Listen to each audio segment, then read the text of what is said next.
पारित गर्नै थालिएको एमसीसीका विरुद्ध जसरी युवा साथीहरूले आवाज उठाउनु भएको छ त्यसको निम्ति म उहाँहरूलाई विशेष धन्यवाद दिन चाहन्छु। कमरेडहरू, यो एमसीसीको बारेमा लामो समयदेखि विरोध कार्यक्रम सञ्चालित हुँदै आएका छन्। हाम्रो पार्टीले एकल रूपमा र साथसाथै विभिन्न शक्तिहरूसँग संयुक्त रूपमा पनि सङ्घर्ष गर्दै आएको छ। एकातिरबाट यो स्थिति छ भने अर्कोतिरबाट एमसीसी पारित गर्नको लागि सत्ताधारी शक्ति निरन्तर लागिरहेको छ।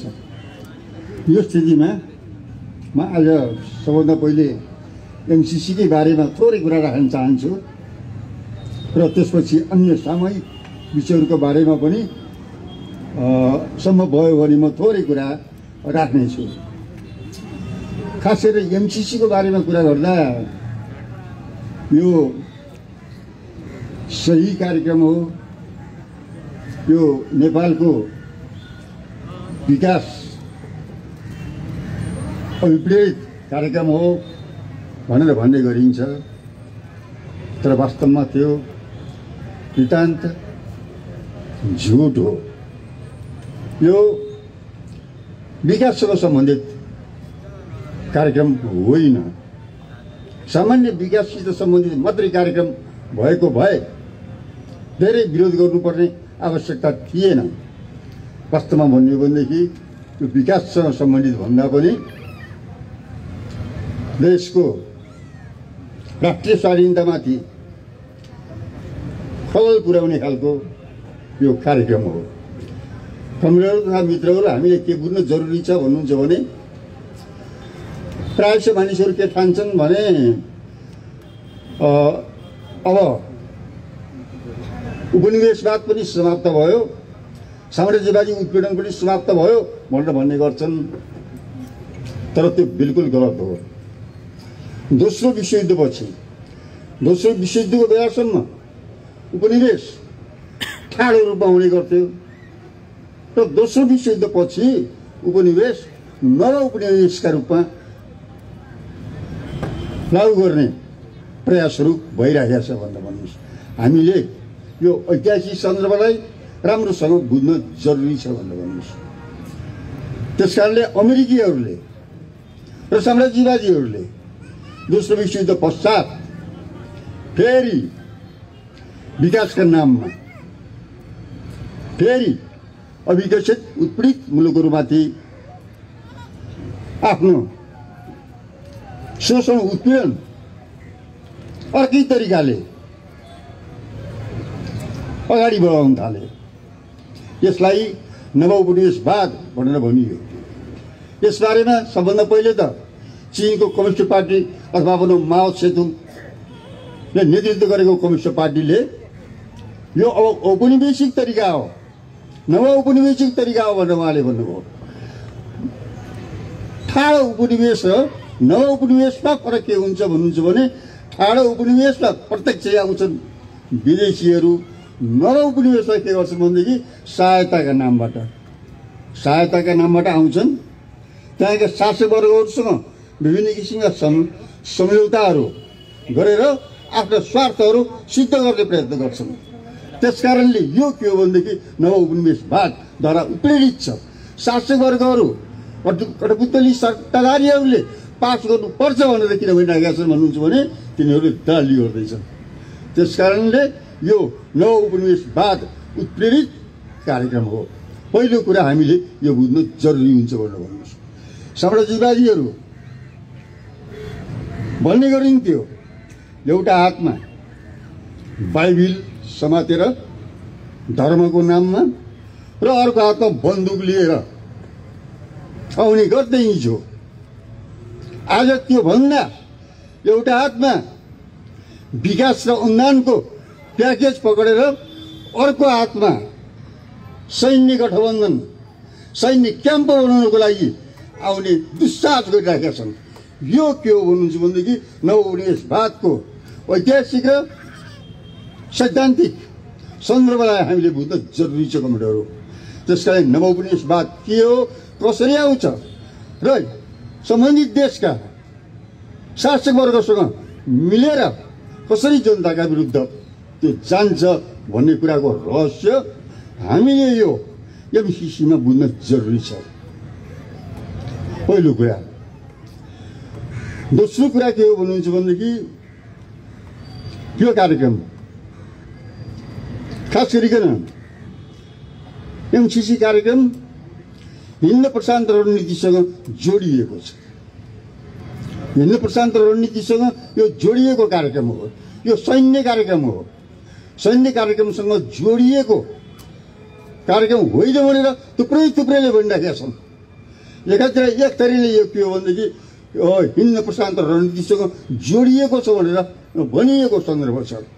यहाँ कुरा के हो भन्नुहुन्छ भनेदेखि कि सरकारले हिजो ओली सरकारले र अहिले देउवा सरकारले सबै नमानौँ, गठबन्धनका सबै नमानौँ, गठबन्धनका कतिपय साथीहरूले घटकहरूले विरोध पनि गरिराखेका छन्। नेपाली कङ्ग्रेसका नेता देउवाजीले प्रधानमन्त्रीजीले यसलाई ढिलो नगरिकन पारिदिनुपर्छ भनेर भन्नुभएको छ। खालि विकास मात्रै भनेर उहाँले भन्नुभएको छ। विकासको कुरा के हो भनेदेखि रूप हो, बाह्य देखाउने कुरा हो। यसको सार तत्त्व भनेको के हो भनेदेखि सैन्य गठबन्धन हो। त्यसकारणले यो सैन्य गठबन्धनसँग सम्बन्धित छ, हिन्द प्रशान्त रणनीतिसँग सम्बन्धित छ। यो सुरु गर्ने नै बेलामा भन्नुहोस्, यो सुरु गर्ने नै बेलामा पेन्टागनले, अमेरिकाको रक्षा मन्त्रालयले यो आइपिएससँग सम्बन्धित छ एमसिसी अथवा हिन्द प्रशान्त रणनीतिसँग सम्बन्धित छ भनेर उनले त्यही बेला भनेका थिए। र पछि सरकारले प्रश्न गर्यो, त्यहाँको सरकारले 11वटा प्रश्न गर्यो एमसिसीवालासँग। फातिमा सुमार पनि यहाँ आइन भन्नुहोस् एमसिसीको उपाध्यक्ष, उनीहरूले जवाब पनि दिए तर त्यसको सन्तोषजनक जवाब केही पनि दिन सकेका छैनन्। त्यसकारणले कुरा के हो भन्नुहुन्छ भने त्यसको असली अर्थ नेपालमा एउटा सैन्य क्याम्प राख्ने उनीहरूको मूल उद्देश्य त्यही हो भनेर भन्नुहोस्। उनीहरूले त्यो किन गर्न खोजिराखेका छन् त भन्नुहुन्छ भने कि उनीहरूको एउटा विश्वव्यापी साम्राज्यवादी अभियान अन्तर्गत नेपाल एउटा सजिलो ठाउँ छ। नेपाल गरिब मुलुक हो। यहाँको अर्थतन्त्र उनीहरूलाई थाहा छ। यहाँका सत्ताधारी वर्ग कस्ता छन्, कति प्रलोभ छन् भन्ने खालको कुरा पनि उनीहरूलाई थाहा छ। हो, यो सन्दर्भमा यहाँका शासक वर्गलाई फुलाएर फगाएर यहाँ के हो भनेदेखि आफ्नो सैन्य अड्डा कायम गर्ने, आवश्यक परेको बेलामा चाइनाका विरुद्ध पनि जाने अनि अन्य मुलुकहरूका विरुद्ध पनि जाने।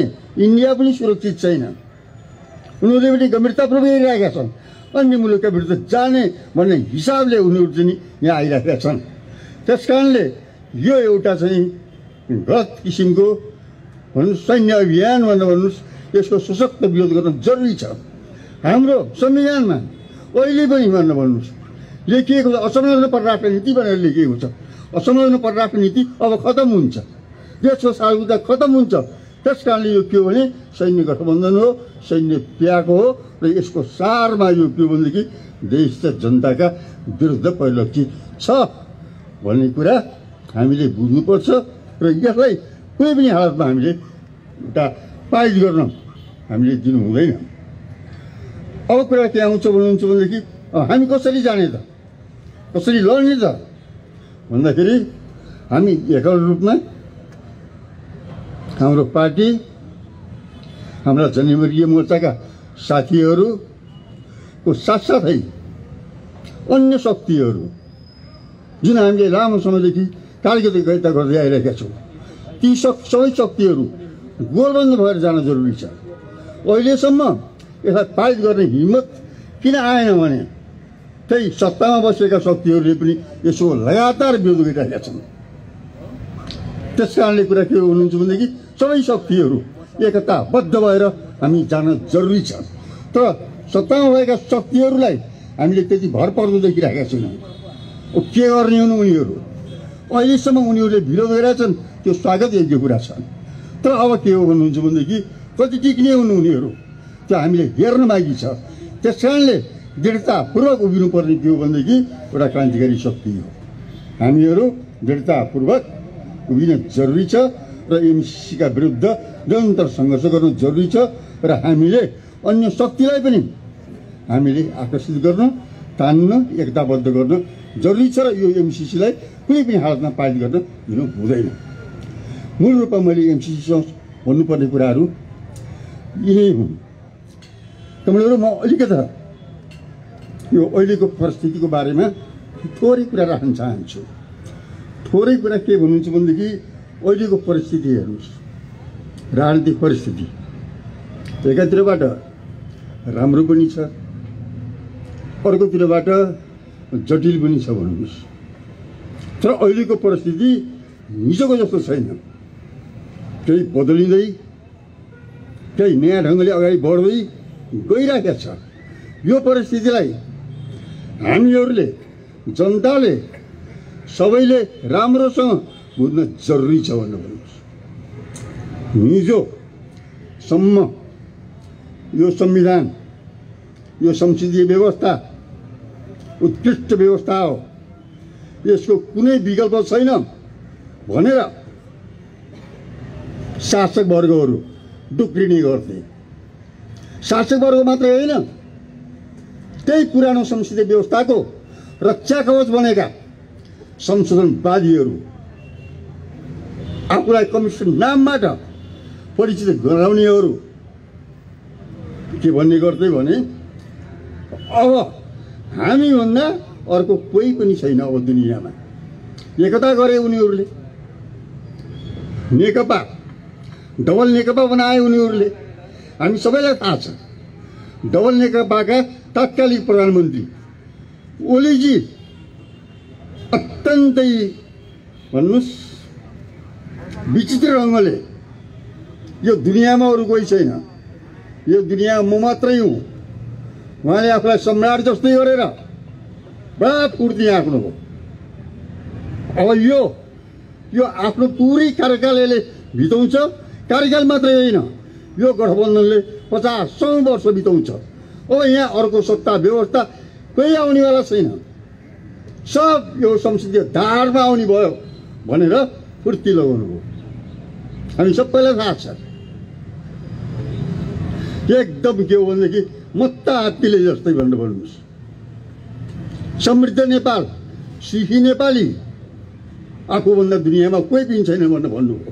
तर हामीले देख्यौँ चिज उल्टियो भनेर भन्नुहोस्। चिज उल्टिएर गयो, चिज उल्टिएर गयो। त्यो संशोधनवादी समूह 3 धारमा विभाजित भयो। हुन त सामान्य रूपमा भन्नुपर्दा कुनै पार्टी विभाजित भएको ठिक हो कि बेठिक हो त्यो मूल्याङ्कन गर्ने बेला हामीले कुनै पूर्वाग्रह भएर विभाजित भयो ठिक भयो भनेर भन्नु खोइ होइन। त्यो हामीले विभाजित गरेर होइन, त्यो आफै विभाजन गरेर उहाँहरू लड्नु हो, पुरै लड्नु हो।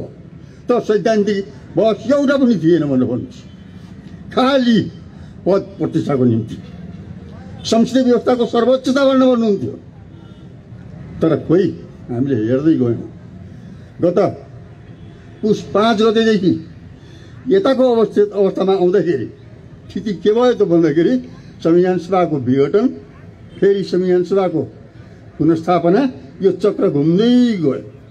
घुम्दै गइसकेपछि अब कुरा कहाँ हो भने संसदीय व्यवस्थाका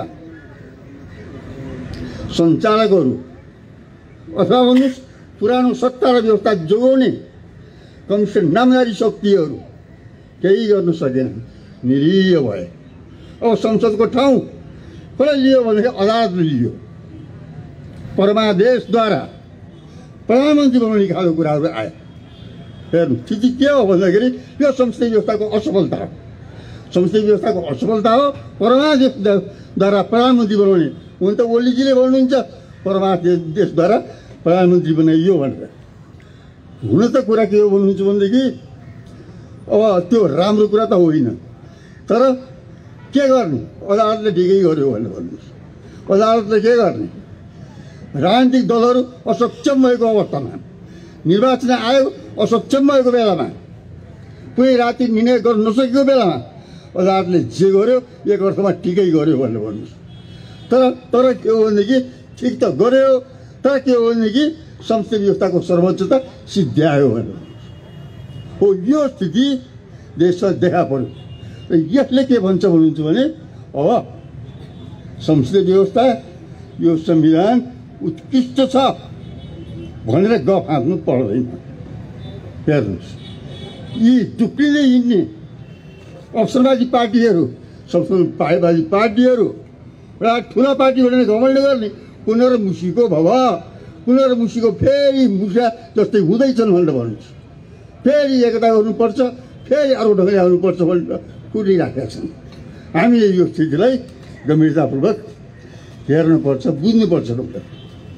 अब चिज के छ भन्नुहुन्छ भनेदेखि देशलाई अगाडि बढाउने सम्बन्धमा देश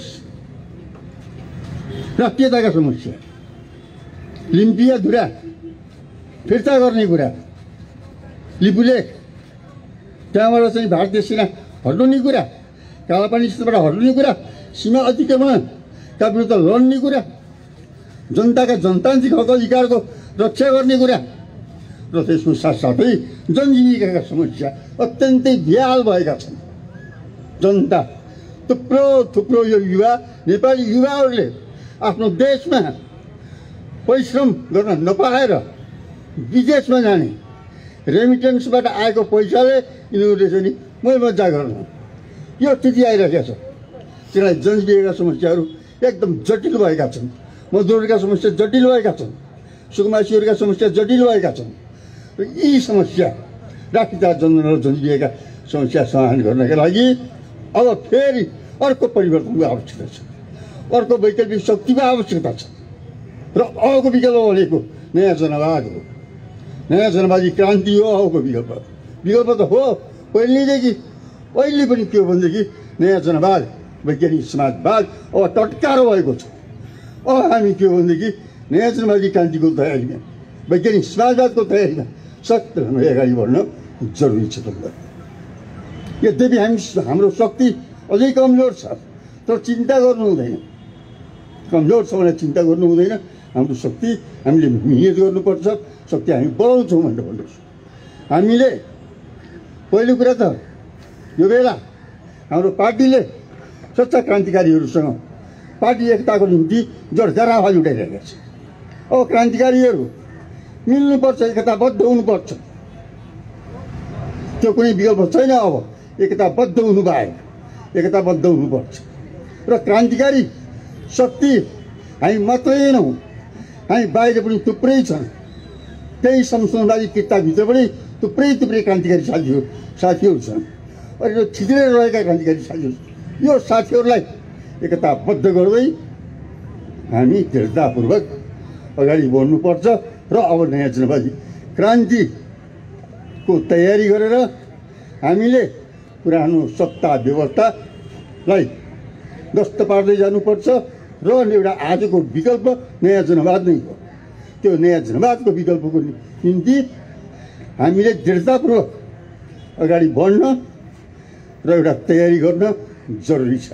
र नयाँ जनवादी क्रान्तिले नै यी सबै असमान सन्धि सम्झौताहरू, भारतसितका अहिले जुन एउटा एमसिसीको कुराहरू आइरहेका छ, यी सबैलाई के भने बढाएर लैजानेछ र देशलाई साँचो अर्थमा एउटा स्वाधीन मुलुक बनाउनेछ भनेर भन्नुहोस्। हामीले 10 वर्षको जनयुद्धको अवधिमा हामीले देख्यौँ, जनताले थुप्रै रगत बगाए, साधन प्राप्त गरे। हाम्रा ती अनुभव छन्। ती अनुभवलाई परिमार्जित गर्दै फेरि देशको आवश्यकता अनुसार हामी अर्को तयारी गरेर अर्को सङ्घर्षको उत्कर्षमा हामी पुग्न चाहन्छौँ। अब के हो भनेदेखि रूपान्तरणको प्रक्रिया सशक्त रूपमा अगाडि नबढिकन हुँदैन। सम्राटहरू यति भन्दै म धेरै कुरा राख्नेवाला छु। यति भन्दै यहाँहरू सबैलाई, युवा साथीहरूलाई विशेष धन्यवाद दिँदै म आफ्नो 2 शब्द यहीँ अन्त्य गर्न चाहन्छु। हस्त लाल छ।